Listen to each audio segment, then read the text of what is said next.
they will sometimes achieve at the cost, let's say, of elegance, at the cost of, they'll muss their hair up, if you will. They'll lose, this note will not have quite the sheen that it might have had, but the piece has a thrust. When they get out in public performance, there is a freshness about it and an excitement about it that makes it a very unique experience. Sometimes they get so serious that something has to be done to lighten them up a little bit. The gestures that they make are large musical gestures, certainly very well planned and well thought out, but dramatic and exciting. They have this incredible style that's all their own, that comes from all four players, but it hits somewhere about 10 feet out and says Cleveland Quartet.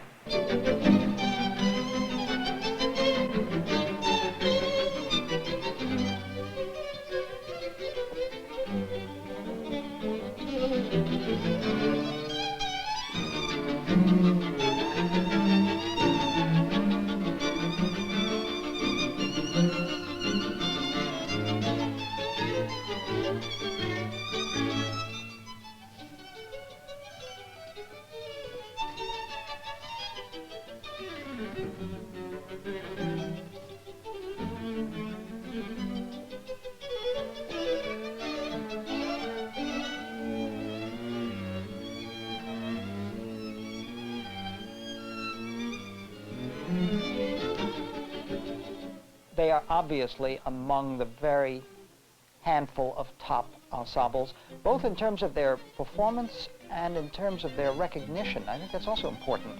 There are a great many marvelous young string quartets, due to a few quartets of which the Cleveland is one.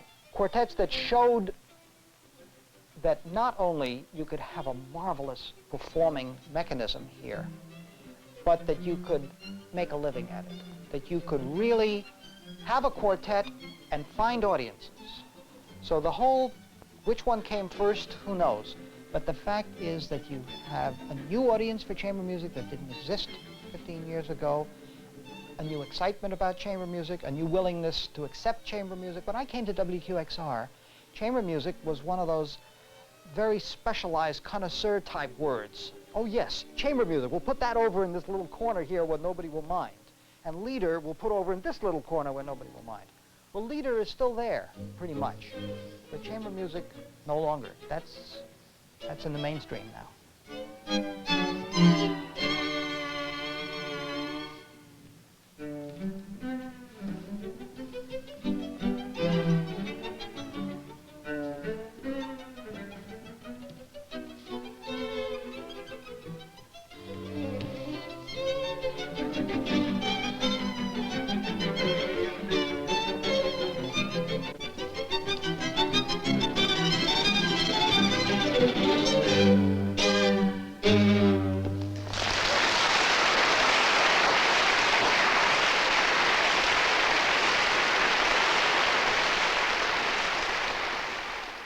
Music in general and string quartet playing in particular is almost everything to me. That's my life. It's, since I was a teenager, I've just been totally absorbed and involved and in love with everything to do with it. It's, to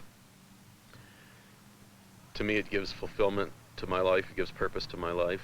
It started back to those days when I used to hear these quartets, these great quartets playing. I somehow saw something there that lit a fire in me. I decided at that point I wanted to become a musician. That was the first thing, because string quartets somehow inspired me to the art of music, to the beauty of music. And I decided I was about 11 years old, and I decided that's for me. Playing some of the very best music that has been written for any medium. And this is a wonderful, challenging and inspiring experience, especially to try to communicate this music. You can achieve sometimes so pure a sound if the balance is right and the intonation is right. If the sound that each one produce is even, such a pure sound that you almost imagine as if the overtone of the chord that the quartet is producing, as if the overtones are somewhere making love in the sky or something like this.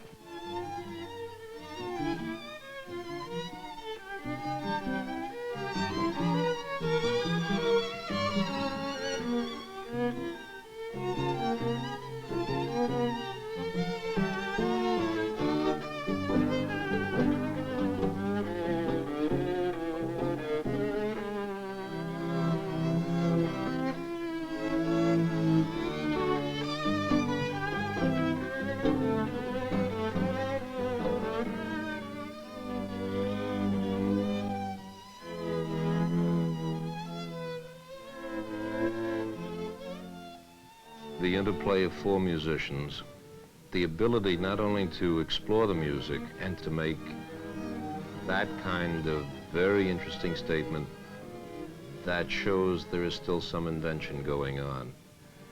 In other words, I think the kind of quartet performance that you least appreciate from a top-ranking quartet is one that sounds like they're doing the 75th repeat of the same program. There has to be something fresh and something unusual that takes place at each occasion. This is what this quartet does especially well.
I think the real interest in chamber music came about sort of simultaneously with the Vietnam War. It goes back now 10 or 15 years when this snowballing of interest in what we do sort of began. I have some personal theories about it. I think it has something to do with the need for sincere and personal types of experiences that the college generation during those years was particularly looking for. People say that the best repertoire, or musical repertoire, is in the string quartets. Of course, I would say that it is true, but you know, when I listen to the Third Symphony of Mahler, I think this is the best music that one can really dream about. For me, the thing is that a Third Symphony of Mahler, there are so many people involved, and if one of those is not really at his best, the symphony not always suffers as much as a quartet. If someone is playing out of tune or someone is not in his best form. And I think this is the reason why many composers really attacked this string quartet medium and rendered it the kind of the top of their creativity, or the deepest, because it's really a kind of combination between the capacity of the individual and also the standard of teamwork, and I don't think you can have a more beautiful combination than this.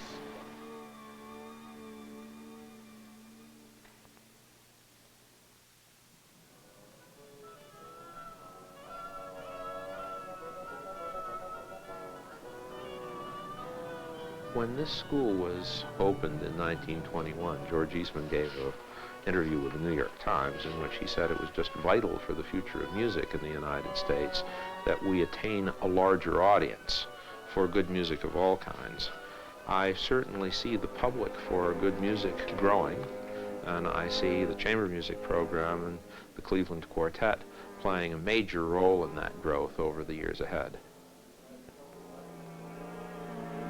I think the quality of string playing in the Eastman School has been enhanced markedly in the course of the last 7 or 8 years. We have a wonderful string faculty, but I think that the Cleveland Quartet has played a very vital and central role in the improvement of our string performance during that period.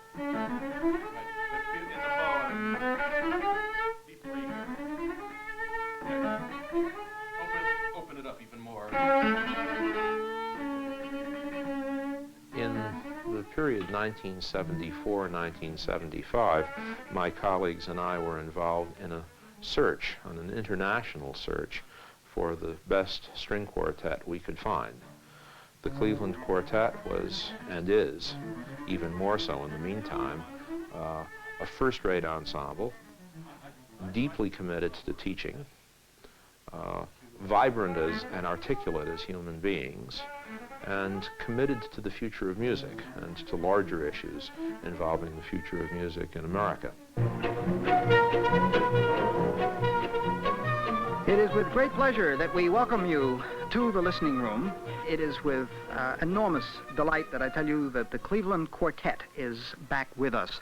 One of the nice things about the Cleveland Quartet, among many others, is that when we did our first broadcast, they were sort of, as we were getting started with the show, they were getting started with their careers, and they hadn't made recordings, and so they came and they played for us in the studio. And I remember when they signed their contract with RCA, I'd say, uh-oh, here it goes. Once they've got records, they're never going to come and play live again. And they said, no, no, no, we will. But still, with us, they are this morning, and they're going to play for us. And I'm delighted that it's a work that they have not yet put on disc, the Ravel Quartet. Meanwhile, Cleveland Quartet, Donald Wallerstein, Peter Salaff, the violinists. Welcome especially to violist Eduard joining us for the first time, and cellist Paul Katz. Here's the Ravel.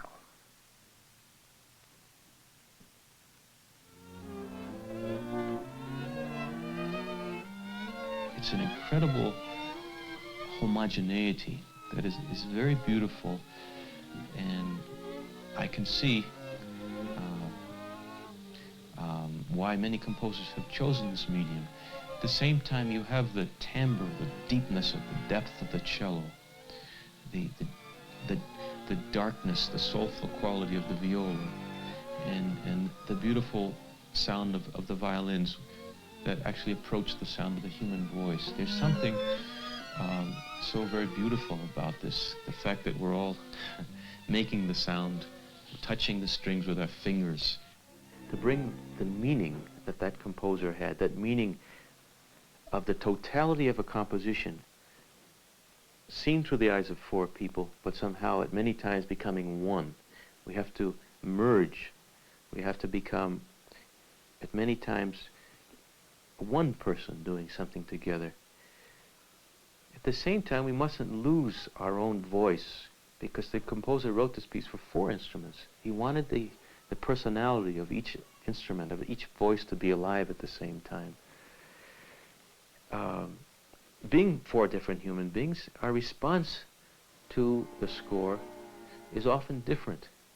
This creates a difference of opinion that we have to resolve, again, in the community, the democracy. At times we have to try many different ideas to decide which one at that particular time in our lives is going to work the best for the 4 of us. My ear should be a bit low. I think Peter should play a little more. I think you're still more than he was. And I really don't hear it. And you have a fourth, but he has a sort of a warm chord in the middle, I think. But although I can hear it the way you're doing it. 2 of them together make a chord, right? It should be a balanced sound between the 2 of them. I know why he's... I don't feel an active moment here. If we can just keep it quiet, that's all. I'll play louder and fuller and warmer music.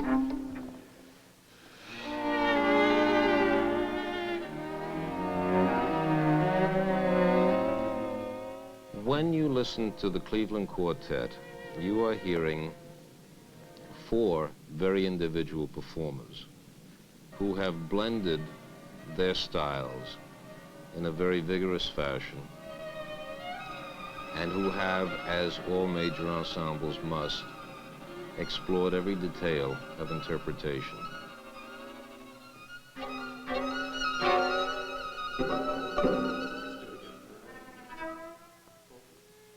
The fact that there's a great admiration for one another, I think, is terribly important. We all admire each other, I think, as people and as musicians. And that element is so terribly important to a quartet. We don't always agree on a phrase, how to make a phrase, or how to play something. But that creates a little bit more excitement and a little more dynamism, because we have to work out. We have to. It's almost as if we're giving birth to a musical composition, going through pain and struggle at times. And when we get on the stage and things happen and they work, and we feel that the audience has been touched, then we know that struggle and that somehow that effort and the sweat and those hours have really been meaningful.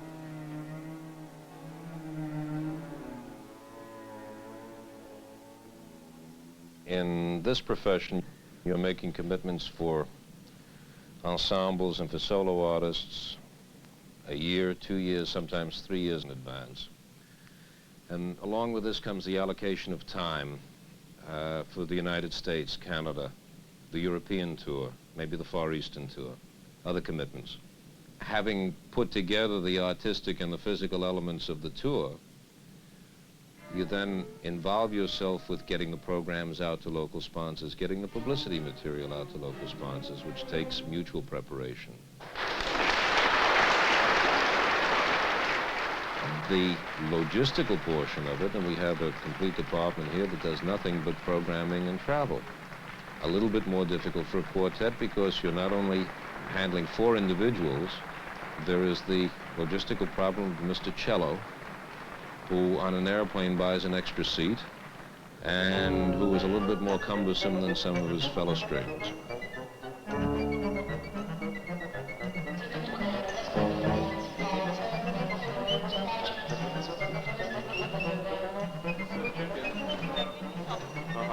That business with the cello in the Vienna airport, I tell you, I think the cellist in a string quartet deserves an extra 5% of the fee, you know, for all that one has to go through. It was so typical, you know, arriving there and having this woman look me straight in the eye and say, first of all, that there was no reservation for the cello. Then I think she found a reservation for the cello, and so the cello could go, but then I couldn't go. She couldn't find a reservation for me. And then finally we solved the whole problem. Wonderful. That's booked under cello. This business of going through airport security, I think it's one of the great traumas for me of traveling in a foreign country, because if I don't know a language well enough to explain what's in this cello case, and people just don't realize the delicacy of the instrument, the historic value. They don't know what they're handling. And they open a case and they stick their fingers in there and they start messing around, you know, with a Stradivarius, and it's really frightening.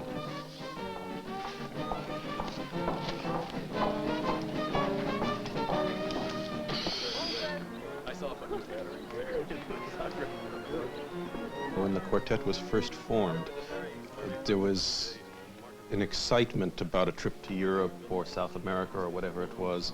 There still is, but in those days, I used to take out the history of Germany or something like that and read up a little bit on the places that we were going. I would be aware of some of the important architectural places or museums to see or visit.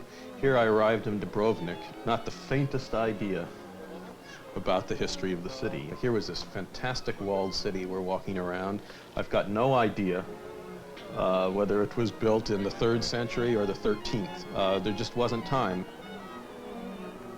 I feel that we don't see a lot of the cities that we are visiting. And sometimes I wish there will be something in the tour which will give us time to to see more, though I'm sure that Dan and Peter and Paul, and maybe me too, we would use it for a rehearsal. But for me, Dubrovnik was a bit different, and this was one of the pleasantest times in the tour, because we had one day and each one could do whatever one wants, and I prefer to, to lay in the beach and profit from the sun. For me, Dubrovnik is something else, because I'm more a seaman than a mountain man. So I was just trying to have the most I can, profit from the sea. Because I'm going to get my shoes wet. But I need a wave.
In this jet-setting age of flying from one concert to the next, and when we're home, we're flying from rehearsal to teaching to this and that. I mean, we never see each other. We never can sit down in a relaxed, comfortable atmosphere and discuss anything except the next crisis in our lives somehow. And these train rides in Europe, I think, over the years have been very valuable for the quartet. We have a couple of hours to just sit and, I don't know, whether we talk about politics or philosophy or music or whatever it is. It's just been almost a time to get to know each other once again.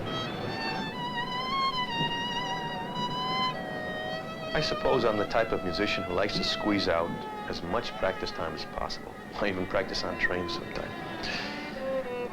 And there's actually quite a debate within the quartet about whether to rehearse right before a concert or not. It's a very kind of intense time for us. The adrenaline is building up. We're getting ready for that performance.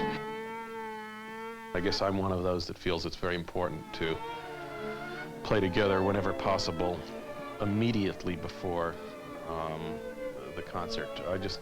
It's been my perception anyway, maybe it's an inaccurate one, that if we don't go out on stage, let's say at 7 o'clock for an 8 o'clock performance and sit down for 15 or 20 minutes, that somehow intuitively we're not on the same wavelength, that we need that time playing 15, 20 minutes together to sort of, for the antenna to get out and we get tuned into each other. And then somehow the beginning of the concert goes. And now it's a real problem because we are nervous. What is the order of the program? Here's the program. A minor, B flat, C minor. That's what I think. That's what I think.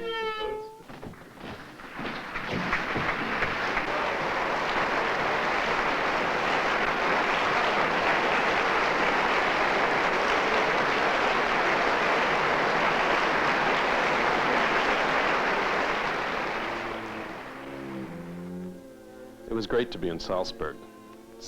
Edinburgh and Salzburg, of course, are the two most important festivals of Europe. It's a beautiful city, the birthplace of Mozart. And for me, it was really a chance to walk around, relax a little bit, and to see this musically famous city finally for the first time.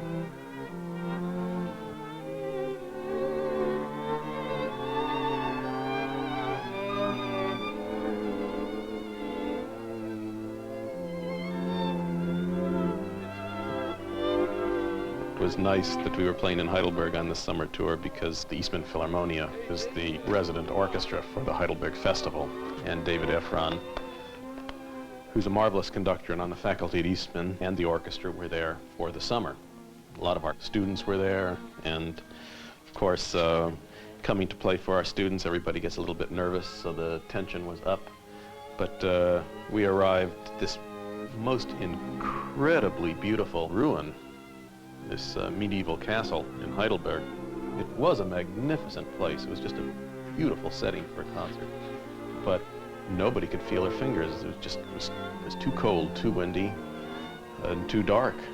So they took it inside and we played there.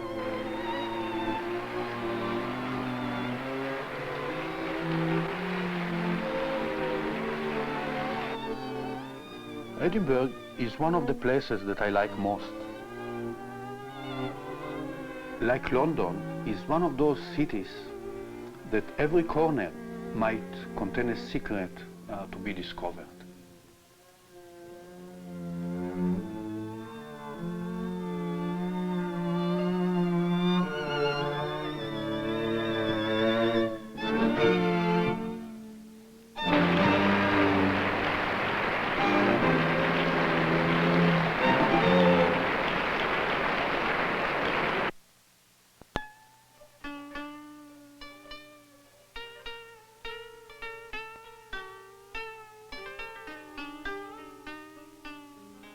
You remember this, the two geishas? Remember more than two. And then that we were switching. Nobody would believe it anyway, so don't tell the story.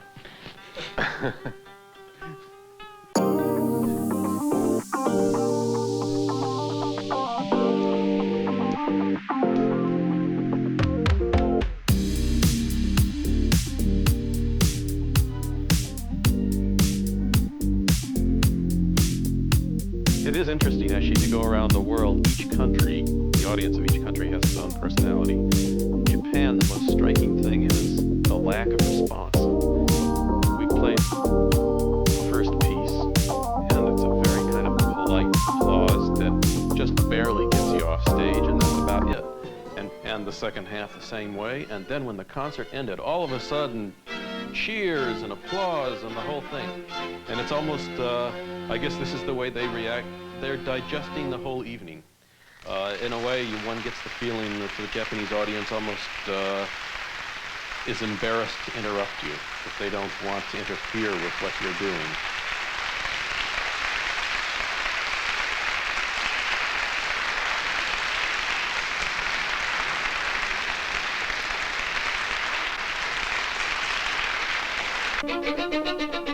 When we're on tour, we often try to spend some time hearing young quartets. It's really a very enriching and broadening experience for all of us. It gives us kind of a break from our very intense performing schedule, and it gives us an opportunity to pass on things we've picked up in our years together. And it's really incredible how technically accomplished some of these young people are in Japan. A bit more sense of conversation. For example, in the second movement, where the music goes from one voice to the other voice, is if somehow you could almost speak to each other with your instruments a little bit more.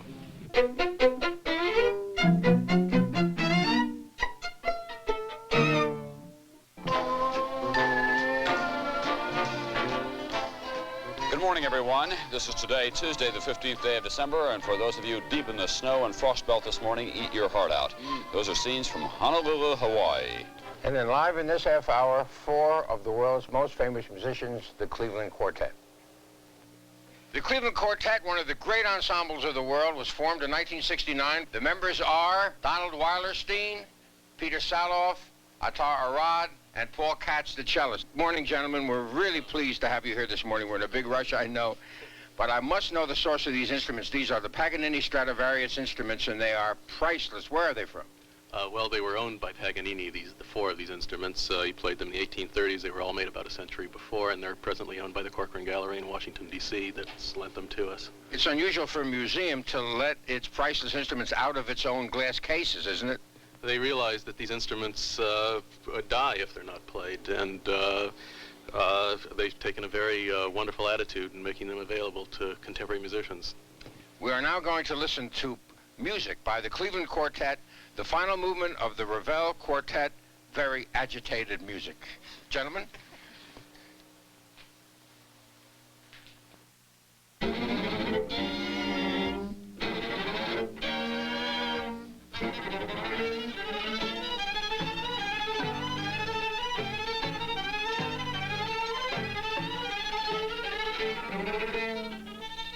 The democracy really started right at the beginning. Don Weilerstein called his old friend Peter, someone he'd known for years. He had just finished in the Peace Corps in Chile and was in Puerto Rico. And he invited Peter to come to Cleveland, where Donald was teaching at the Cleveland Institute of Music. Martha and Paul Katz, they had been married about 2 years at that time, were living in Toledo, working at the university. And Peter was to come to Cleveland and to play with the three of them. And it was determined that they would use our living room as the base for their first get-together. Now, the quartet had auditioned and interviewed others for Peter's position, but it seemed that a match was really made on that particular evening, something that my wife and children, I know, will never forget. I knew there was a need in Cleveland for a string quartet, and I knew at that point in my career I would like to try to form one. And so I discussed it with them, and they were interested in the idea if the right kind of job could be found for us. So I tried to find the money and the right kind of job in Cleveland, and Cleveland Institute was very interested. Victor Babin heard us, and he thought also the quartet had a really good potential, and he gave us a job. Martha and I met as students in a student chamber music group at the Manhattan School of Music back in the 60s, and we were playing chamber music together before we ever dated. I imagine that's one reason that it worked so well for us. It wasn't as though we first became married and then tried to form a string quartet and learn how to work together. During the first summer when we were at Marlborough and we were forming this group, some very important musicians came to us and said, you know, the Cleveland Quartet sounds wonderful, and we think you have a wonderful future, et cetera, but really don't try and form a string quartet with your wife. It'll just never work. And of course that we didn't feel that. It just wasn't the case with us. We had 11 wonderful years together in the quartet. We traveled the world together, we made our careers, we made music together, all of that type of thing. It was a very close kind of personal experience. To Martha, a home and a family and roots and all of that sort of thing is very, very important, and that's why when we did decide to have a child, we knew that at some point Martha would leave the quartet. We did an interview from Aspen a couple of seasons back when Eduard had just joined the group. We did it, actually, it was with you, Peter, wasn't it? Paul and myself. Yes, you and Paul. And we talked, Eduard, you weren't there, but we talked about you at great length. Sure. Happily I was not there. Yeah, and about what sort of a person they were looking for and how thrilled they were to have found you. What sort of an experience was it for you to come in to a quartet that had been ongoing and had been building its own personality for so long? Say it was a good experience. Yeah, it was a good experience. No, Paul, seriously, what was it that you were seeking in the new player, and how long did it take really to settle into where it is now? Well, what we were looking for, first of all, was a first-class instrumentalist, and we were looking for somebody that had his own personality and a communicative gift. Mm-hmm. And I think we definitely found that in Eduard. We had a chance to tour with Adi as a substitute to Martha even before she had made a decision to leave the quartet, and during that time we became good friends, and we knew that we would be able to get along on a personal basis. After leaving the Cleveland Institute of Music, we went to Buffalo.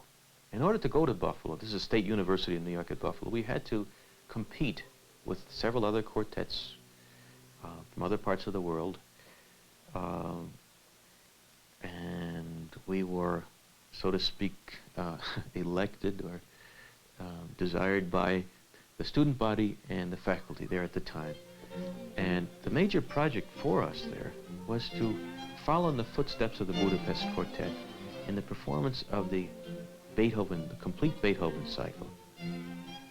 After being there for 5 years, we went to the Eastman School of Music. We were again invited to leave our job in Buffalo, and we are very happy to be at the Eastman School of Music, a wonderful school.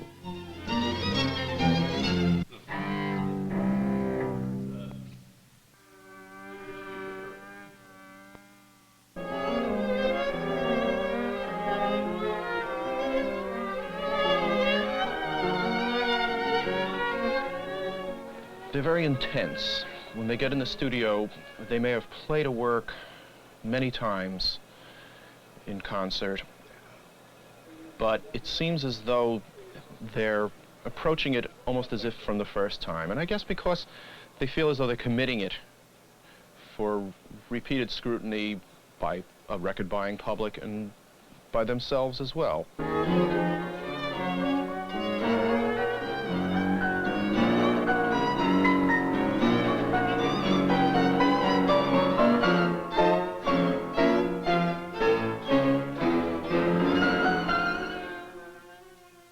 When we're recording with a great pianist like Emanuel Ax, it's a great joy.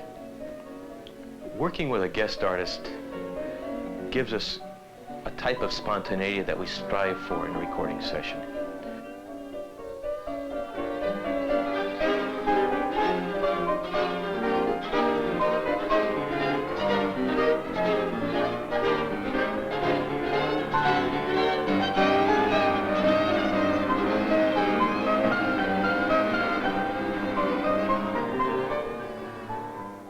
They do a great deal of rehearsing in the studio.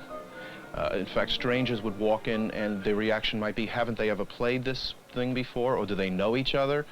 Because they spend such a great deal of time working on little details. And I guess for a string quartet that really is important.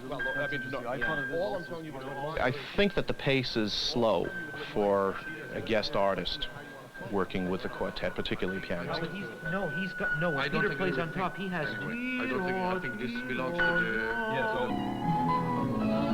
How long is that? How much control do you have over balance? We'll have no control over balance. You have no control over Keep balance. the drive, but make it just that much more spacey. A little bit. I just want to hear this area.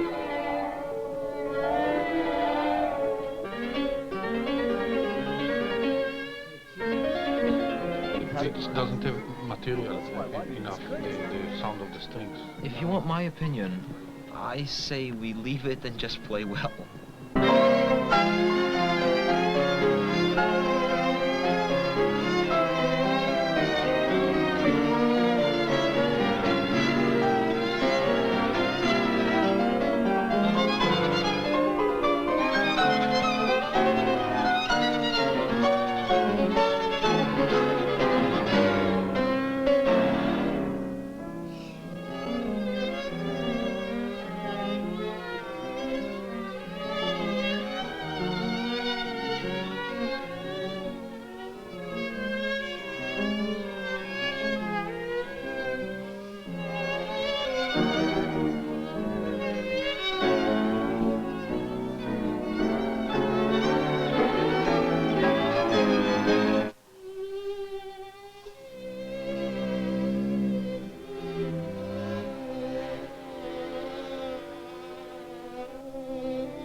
Yeah, I came to Aspen first many years ago, and this dates back, must be talking back about 25 years ago. And at that time I met Don, and I remember Aspen as being an incredibly beautiful place. Just looking up the mountains, and it was just breathtaking to see those fantastic green mountains on all sides. I just couldn't believe it. It was an unbelievable thing. There's a certain peacefulness about Aspen, being in one with nature somehow. It's just very conducive to the musical experience, to creativity. We started coming into Aspen, I believe, when we were in our third year as a quartet. After a number of years when we felt that this really was going to be the summer home of the quartet, we felt it very important for ourselves to develop something very meaningful here in terms of a advanced program or serious program of chamber music. Klaus Adam, of course, as the whole chamber music world knows, is former cellist of the Juilliard Quartet, and he shared the same sort of desire that we did to do something more special in the chamber music program here. Klaus Adam founded at Aspen the Institute for Advanced Quartet Studies in order to foster the art of string quartet playing in this country today.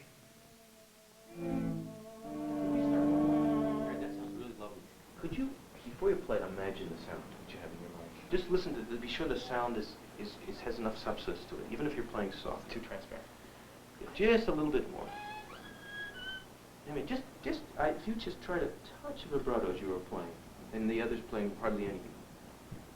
Just so there's enough substance in the sound, so it has a human quality to it.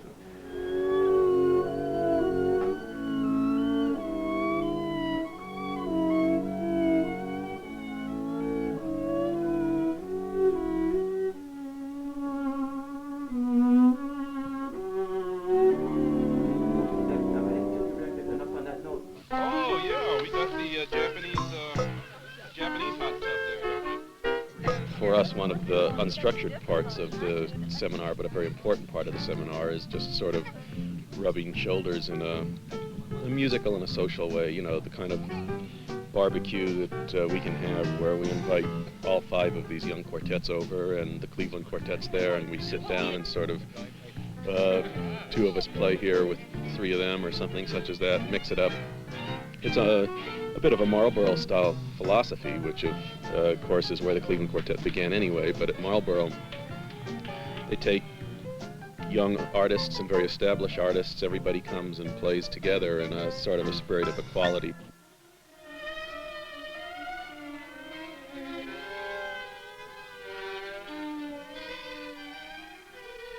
One of the most exciting things for any quartet, refreshing, is to be able to play with guest artists, just so that we get out of ourselves and interact with other musical personalities. And Aspen has given us an opportunity over the last 10 years to play with many of the world's greatest artists. I mean, it's a long, long list. I'm sure I'd leave a lot of very wonderful people off unintentionally. We played with Pinky Zuckerman and Itzhak Perlman and Leonard Rose and Zara Nelsova and Emmanuel Axe and Misha Dichter, and it just goes on, and those kinds of people come through here, and it's wonderful for us. And in addition to that, it gives us a chance, when we want to be able to perform with something like the seminar program with the Chester Quartet, which is a wonderful young quartet that's been training with us. We did the same thing, the Mendelssohn Octet, with the American Quartet that was also in residence here a few years back.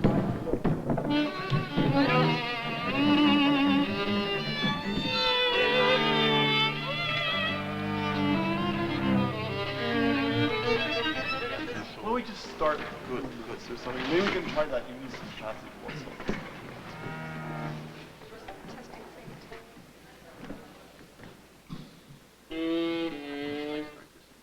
Yeah.